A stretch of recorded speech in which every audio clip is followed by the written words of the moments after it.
Hello friends, welcome back to my channel SRK drama explain. Friends, ये video मैं लोगों के एंटरटेनमेंट के लिए बनाती हूँ, so please watch full, share, subscribe and like this video. ये ड्रामे की एक्सप्लेनेशन का पार्ट नंबर 4 है। अगर आपने प्रीवियस पार्ट को नहीं देखा है तो डिस्क्रिप्शन में मैंने लिंक मेंशन किया है, आप वहाँ से जाकर के देख सकते हैं। यहाँ पर फैली ने डिसाइड कर लिया था कि वो इस घर को छोड़कर चली जाएगी। इसी वजह से वो पर्सनल डायरी में अपनी मॉम से बातें करते हुए सब कुछ लिख रही होती है कि मॉम, मैं बहुत जल्द ये घर छोड़कर चली जाऊंगी। पता नहीं क्यों अमीरों के दिल बड़े अजीब होते हैं, हमेशा गरीबों को परेशान करते हैं। नेक्स्ट सीन में फैली को किचन में दिखाया जाता है। अपने लिए वो चाय बनाने के लिए गई हुई रहती है और ऊपर वाले ड्रॉर से सामान निकालते वक्त उसके हाथ में कट लग जाता है। तब वहाँ पर जॉर्डन की एंट्री होती है। जॉर्डन एक केयरिंग बॉय की तरह फैली की केयरिंग कर रहा होता है। तब फैली बस जॉर्डन को ही देख रही होती है। जॉर्डन के 2-3 बार बोलने पर फैली वापस आती है और रियलाइज़ करती है कि वो इस वक्त कहाँ पर है। यहाँ पर दिखाया जाता है जॉर्डन फैली के लिए चाय बनाता है और उसे पीने के लिए देता है। तब फैली यहाँ पर वापस अपने कमरे में आती है और अपनी पर्सनल डायरी में लिखना स्टार्ट करती है, जिसमें वो ये बात कन्विंस करती है कि वो जॉर्डन को लाइक करने लगी है। फैली जॉर्डन के दिए हुए गिफ्ट्स को ट्राई करने लगती है, जो कि शॉपिंग करते वक्त उसने उसे दिए थे। फाइनली उनमें से एक ड्रेस को वो वेयर करती है और जब नीचे आती है तो चारों बॉय उसे सामने खड़े हुए दिखते हैं। लेकिन जब चारों देखते हैं कि फैली आज अपने नए वाले लुक में, तो बस उनकी नज़रें तो मानो फैली से हटने के लिए तैयार ही नहीं थी। फैली उनसे कहने लगती है, क्यों, क्या हुआ, कुछ अजीब सा लग रहा है क्या, या ये ड्रेस मुझ पर अच्छी नहीं लग रही है जो तुम लोग मुझे इस तरीके से देख रहे हो। तब हैंगा कहता है, नहीं ऐसी कोई बात नहीं, तुम्हारा लुक तो आज कुछ डिफरेंट सा लग रहा है। ऐसे लग रहा है तुम रेडी होकर के कहीं जा रही हो, कहीं सच में जा रही हो क्या। तब फैली कहती है, नहीं एक्चुअली ये सब कुछ मुझे जॉर्डन ने दिलवाया था, तो सोचा क्यों ना पहन लो। अब तुम लोग ने कह ही दिया है कि मैं अच्छी लग रही हूँ तो चलो कोई बात नहीं, थैंक यू। इसके अलावा वो सारे लोगों से कहती है, अब जॉर्डन ने मुझे इतना अच्छा गिफ्ट दिया है तो बदले में मुझे भी जॉर्डन को कुछ ना कुछ तो देना चाहिए, तो क्यों ना मैं इसके लिए कुछ कुक करूं।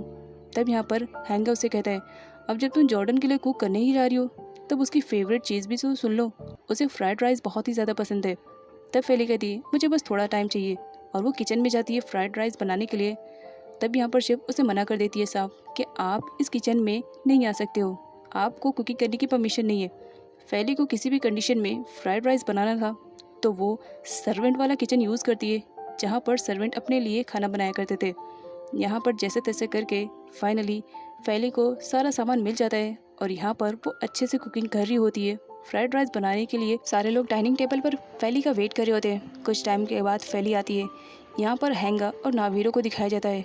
फ्राइड राइस की स्मेल सूंघते ही वो लोग तो बस अपनी भूख पर कंट्रोल ही नहीं कर पाते हैं और फटाफट से लेना स्टार्ट कर देते हैं। और खाते ही हैंगा कहते हैं, सच में ये बहुत ही ज़्यादा डिलीशियस है, मतलब तुम्हें कुकिंग भी करनी आती है। सच बताओ, मुझे तो बिलीव नहीं हो रहा है कि तुमने बनाया है, वैसे बहुत ही ज़्यादा डिलीशियस है।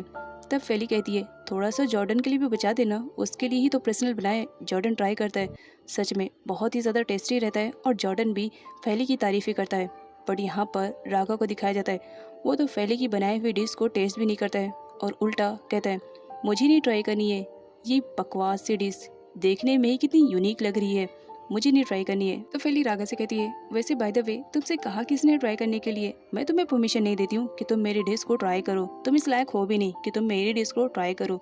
तब वहाँ पर मिस्टर जॉन की एंट्री होती है। वो सारे बच्चों को एक साथ खाता हुआ देख करके काफ़ी खुश हो जाते हैं। फैली उन्हें भी फ्राइड राइस देती है। मिस्टर जॉन खाते हैं और बताते हैं कि सच में ये बहुत ही ज़्यादा डिलीशियस है। साथ में यहाँ पर मिस्टर जॉन को दिखाया जाता है, वो फैली को इनवाइट करते हैं अपनी वाइफ के ग्रेव पर जाने के लिए। एक्चुअल में आज सारे बच्चे अपनी मॉम के ग्रेव पर जाते थे और वहाँ पर फूल चढ़ाते थे। बट यहाँ पर राघव गुस्से में कहता है कि फैली हमारे साथ नहीं जाएगी, लेकिन फैली जाने के लिए तैयार हो जाती है। जब कार में बैठने की टर्म आती है तो राघव फैली को धमकाते हुए कहता है, ये हमारा पर्सनल मैटर है, फैमिली मैटर है, तुम्हें इंटरफेयर करने की ज़रूरत नहीं है, वैसे भी तुम अननोन पर्सन हो, तुम्हें नहीं जाना है। फैली हर्ट होती है और वो उनके साथ न जाने का डिसाइड करती है। बट जॉर्डन के फोर्स करने पर फाइनली वो उनके साथ चली जाती है। सारे लोगों को दिखाया जाता है वो ग्रेव पर आए हुए रहते हैं और फैली नोटिस करती है कि राघव को उसका वहाँ पर आना बिल्कुल भी पसंद नहीं है। मिस्टर जॉन फैली से कहते हैं, मैं चाहता हूँ कि तुम मेरी वाइफ के ग्रेव पर फूल बिछाओ और उनके लिए कुछ प्रे भी करो। यहाँ पर फैली वैसी करती है, वो उनके वाइफ के ग्रेव पर फ्लावर्स भी बिछाती है और उसके बाद प्रे करना भी स्टार्ट कर देती है। मिस्टर जॉन को ये सब अच्छा लगता है। जब सारे लोग वहाँ से जा रहे होते हैं तब फैली नोटिस करती है कि राघव तो वहीं पर ही बैठा है। राघव गुस्से में फैली के पास आता है और कहता है, तुमने आज का हमारा पूरा प्लान चौपट कर दिया, ये हमारा फैमिली टाइम था और तुमने इसमें इंटरफेयर करके बहुत बुरा किया। मुझे बिल्कुल भी पसंद नहीं आया कि तुम हमारे फैमिली मैटर में इंटरफेयर करो। राघव बहुत ज़्यादा सुना रहा था फैली को, तो फैली भी उल्टा राघव को सुना देती है और गुस्से में वहाँ से चली जाती है। नेक्स्ट सीन में सारे लोगों को दिखाया जाता है जो कि राघव के वर्कशॉप पर आए हुए रहते हैं उसका काम देखने के लिए। डैड बहुत ही ज़्यादा इम्प्रेस रहते हैं अपने बेटे के इस काम पर। वो उसे कहते हैं, मैं चाहता हूँ कि तुम इस वर्कशॉप को और ज़्यादा बड़ा करो। तब राघव कहता है, डैड ये मैं अपनी मेहनत से करना चाहता हूँ। मिस्टर जॉन काफ़ी खुश होते हैं। उन्हें इंपॉर्टेंट कॉल आता है जिसकी वजह से उन्हें जाना पड़ता है। फैली को वॉशरूम जाना था तो वॉशरूम चली जाती है और यहाँ पर राघव बहुत ही ज़्यादा गुस्से में रहता है और अपना गुस्सा अपने भाइयों के सामने शो करने लगता है कि उसे फैली का वहाँ पर जाना बिल्कुल भी पसंद नहीं आया। फैली उन लोगों के लिए स्ट्रेंजर है और अजनबी है और इस तरह फैली उसके घर में घुस करके उन सब के साथ हिल मिल रही है जो कि राघव को बिल्कुल भी पसंद नहीं आता है। तो हेंगा कहता है, तुम सही कह रहे हो। यहाँ पर फैली उन लोगों की बातें सुन रही होती है और काफ़ी हर्ट होती है। तब जॉर्डन राघव से कहता है, तुम गलत समझ रहे हो। अगर तुम फैली को दिल से अपनाओगे तो वो तुम्हारे लिए स्ट्रेंजर नहीं रहेगी। जिस पर राघव कहता है, वो मेरे लिए स्ट्रेंजर है, रहेगी हमेशा। फैली अब और ज़्यादा बर्दाश्त नहीं कर सकती थी तो वो सामने आ जाती है। तो जॉर्डन उसे देखता है और फैली से कहता है, तुम जिस तरीके से समझने की कोशिश करी हो देखो ऐसा कुछ भी नहीं है। तब राघव कहता है, नहीं नहीं फैली, तुम जिस तरीके से समझ रही हो ना, हम सही कह रहे हैं। तुम हमारे लिए स्ट्रेंजर हो, बेटर रहेगा तुम हमारे घर से चले जाओ। नेक्स्ट सीन में दिखाया जाता है फैली बहुत ही ज़्यादा अपसेट रहती है और वो अपना सामान पैक करके मिस्टर जॉन से मिलने के लिए आई हुई रहती है लास्ट टाइम। मिस्टर जॉन जब पैकिंग किया हुआ बैग देखते हैं तो वो फैली से पूछने लगते हैं कि क्या बात है। तब फैली बता देती है कि वो अपने ऑर्फनेज जाना चाहती है। मिस्टर जॉन समझ जाते हैं कि ज़रूर उनके बेटों ने उसे बहुत ज़्यादा परेशान किया होगा। तब यहाँ पर वो फैली को एक रूम में लेकर आए हुए रहते जो कि किसी टाइम में उनकी वाइफ का था। यहाँ पर मिस्टर जॉन हर मुमकिन कोशिश कर रहे होते हैं कि फैली उन्हीं के घर पर रहे। मिस्टर जॉन फैली को अपनी वाइफ की वीडियो भी शो करते हैं और उससे कहते हैं, अभी तो 3 महीने भी पूरे नहीं हुए, प्लीज़ तुम मत जाओ ना, तुम्हारी आदत सी हो गई है। नेक्स्ट सीन में नावीरो और हैंगा को दिखाया जाता है। दोनों आए हुए रहते हैं अपनी अपनी गर्लफ्रेंड से एक दूसरे को मिलाने के लिए। जिस पर हैंगा नावीरो से कहता है, मेरी वाली बहुत ही ज़्यादा खूबसूरत है, देखकर उस पर फिसलने की कोशिश मत करना क्योंकि वो मेरे अलावा किसी को भी लाइक नहीं करती है। तब नावीरो कहता है, यार मेरी वाली तो बहुत ही ज़्यादा क्यूट है। तब वहाँ पर उस लड़की की एंट्री होती है जो कि उन दोनों को फंसा रही होती है। नावीरो उस गर्ल को थैंक्स बोलता है जिस पर हैंगा उसे कहता है, तुम उसे थैंक्स क्यों बोल रहे हो जबकि मुझे बोलना चाहिए। तब नावीरो कहता है कि नहीं, मैंने इसे इनवाइट किया है ना, तो मैं थैंक्स नहीं बोलूँगा तो कौन बोलेगा। तो हैंगा कहता है, बट मैंने इसे इनवाइट किया है। और यहाँ पर दोनों के बहस में फाइनली इन दोनों को ये बात समझ में आ जाती है कि वो जिस लड़की से प्यार करते हैं वो तो एक ही है। राघव को दिखाया जाता है जो बहुत ही ज़्यादा खुश था और घर पे पार्टी कर रहा होता है कि फैली जा चुकी है। लेकिन जब वो वहाँ पर फैली को देखता है तो टोटली शॉक्ड होता है और फैली से पूछता है, तुम अभी तक गई नहीं? तुमने कहा था कि शाम में तुम चली जाओगी, तो फिर कब जाने का प्लान है? फैली आती है और पिज़्ज़ा की एक पीस लेते हुए कहती है, अच्छा मुझे कहीं पर जाना था बट मुझे तो याद नहीं है। तब राघव उसे याद दिलाता है, तुम उस टाइम गुस्से में कह रही थी ना कि तुम घर छोड़कर जा रही हो, तो जाओ ना, अब वेट किस बात का करना। तब फैली पिज़्ज़ा खाते हुए कहती है, अच्छा मैंने कहा था ना कि मैं घर छोड़कर जाऊंगी, ये मेरी प्लानिंग थी ना, तो मैंने अपनी प्लानिंग को ड्रॉप कर दिया है क्योंकि मेरा प्लान ड्रॉप हो गया है।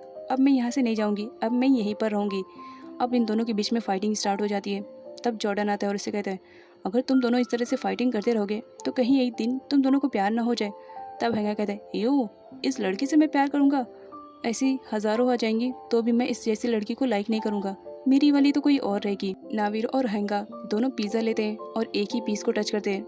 दोनों को याद आता है कि किस तरह दोनों ने एक ही लड़की को पसंद किया, तो इसी वजह से दोनों आपस में ही गुस्सा करने लगते हैं और एक दूसरे को मुंह चिढ़ाते हुए वहाँ से गुस्से में चले जाते हैं, राघव को कहते हुए कि ये पार्टी हमारे लिए बिल्कुल भी अच्छी नहीं है। राघव शॉक था कि आखिर इन दोनों को हो क्या गया है क्योंकि वो दोनों तो जल्दी फाइट करते नहीं थे। यहाँ पर जॉर्डन भी चला जाता है अपने रूम में, अकेली बचती है फैली वहीं पर बढ़ जाती है। तो राघव उसे देखते ही रहता है। फैली उसे कहती है, इस तरह से मुझे देखना बंद करो। तो राघव कहता है, ओए गलत फहमी में जीना बंद करो, तुम इतनी ज़्यादा ब्यूटीफुल नहीं हो जो मैं तुम्हें देखता रहूँगा। तुम्हें कुछ देने का था, बस इसी बारे में सोच रहा था, दूँ या ना दूँ। और वो उसके पास आता है और उसे वो लॉकेट वापस कर देता है जो कि किसी टाइम में राघव फैली को देने से मना कर रहा था और आज पर्सनली वो उसे दे देता है, जिसे देखने के बाद फैली काफ़ी खुश थी। नेक्स्ट मॉर्निंग स्कूल का सीन दिखाया जाता है। फैली जिस सीट पर बैठी थी उस पर उसकी फ्रेंड सानिया बैठी थी, लेकिन राघव आता है और वो फैली के बाजू में ही बैठ जाता है। फैली उसे वहाँ से उठने के लिए कहती है लेकिन राघव कहता है, ये सीट पर किसी का पर्सनली नाम नहीं लिखा हुआ है, तो इसी वजह से मैं यहाँ पर बैठ सकता हूँ। और साथ ही वो फैली का होमवर्क छीनने लगता है कि मुझे लिखना है। फैली कहती है मैं तुम्हें नहीं दूंगी, ये मैंने किया है। और जॉर्डन और यहाँ पर उसकी फ्रेंड कालोई दोनों उसे देख रहे होते हैं। कालोई को बुरा लगता है और गुस्से में वो वहाँ से चली जाती है। फैली अपना होमवर्क टीचर की टेबल पर रख के जाने लगती है, तो रागा उसे वापस लेने आता है। फैली गुस्से में छीन लेती है, मेरा होमवर्क है ना, मैं तुम्हें नहीं दूंगी, तुम्हें घर पर नहीं करने होता है, यहाँ पर होमवर्क छीनना है। और वो होमवर्क वापस से लेकर के रख कर चली जाती है। तो यहाँ पर रागा उसे अनोइंग बोलता है, जिस पर फैली भी उसे टीज करती है। रागा अदर स्टूडेंट से ज़बरदस्ती उसका होमवर्क बुक छीन लेता है और खुद कंप्लीट करने लगता है। फैली क्लासरूम से जब वॉशरूम में आती है तो उसकी फ्रेंड कालोई तो वहाँ पर पहले से रहती है। वो उसे वार्न करती है रागा से दूर रहने की कोशिश करना, क्योंकि मैं रागा को बहुत ज़्यादा लाइक करती हूँ और मैं बिल्कुल भी बर्दाश्त नहीं करूँगी कि तुम जैसी लड़की रागा के करीब भी जाए। तब यहाँ पर फैली उसे कहती है, क्यों तुम भूल गई हो क्या कि तुम कहाँ से आई हो, तुम भी तो ऑर्फनेज से आई हुई हो। क्योंकि कालोई फैली को टीज करती थी कि वो ऑर्फनेज से आई हुई है। यहाँ पर कालोई बहुत ज़्यादा डर जाती है और वो फैली से रिक्वेस्ट करने लगती है, देखो हमारे पास के बारे में किसी को भी यहाँ पर पता नहीं चलना चाहिए। तब यहाँ पर फैली उसे कोई रिस्पॉन्स नहीं देती है और वहाँ से चली जाती है। लेकिन कालोई बहुत बुरी तरीके से डर जाती है। इसी वजह से वो सारे सबूत मिटाते हुए अपने फ़ोन में जितने भी ऑर्फनेज के पिक थे वो सब डिलीट करने लगती है। तब उसके फ्रेंड आ जाते हैं और उसका फ़ोन चेक करने लगते हैं कि आखिर तुम हमसे क्या छुपा रही हो। तो कालोई उनसे ज़बरदस्ती छीन लेती है, कुछ भी नहीं छुपा रही हूँ। तब वो लोग पूछने लगते हैं, तुम अचानक से इस तरह से डर क्यों गई। तब कालोई कहती है, तुम लोग यूँ अचानक से आ गए, बस इसी वजह से मैं डर गई, ऐसी कोई बात नहीं है, और तुम लोग जाकर के बाहर वेट करो। क्योंकि वो दोनों उसकी फ्रेंड जो रहते हैं। कालोई फटाफट सारी फ़ोटोज़ को डिलीट कर देती है क्योंकि वो बहुत ज़्यादा डर चुकी थी।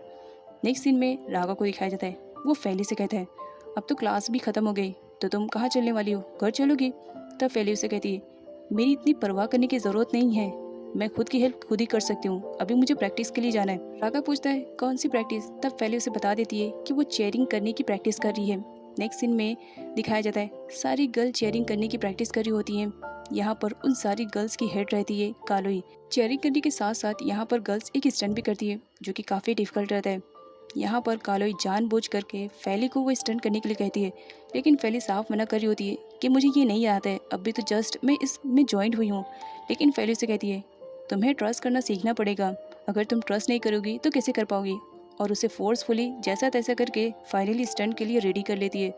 और फैली भी रेडी हो जाती है। जब वो स्टंट करने के लिए लड़कियों के हाथ के ऊपर चढ़ती है तो कालोई अपने हाथ को हटा लेती है, जिसकी वजह से बेचारी फैली ज़मीन पर गिर जाती है और उसका पैर भी मुड़ जाता है और पेन भी होने लगता है। वहाँ से रागा आता है और उसकी हेल्प के लिए दौड़ता है, लेकिन रागा से पहले वहाँ पर जॉर्डन पहुँच जाता है और जॉर्डन फैली की हेल्प करता है।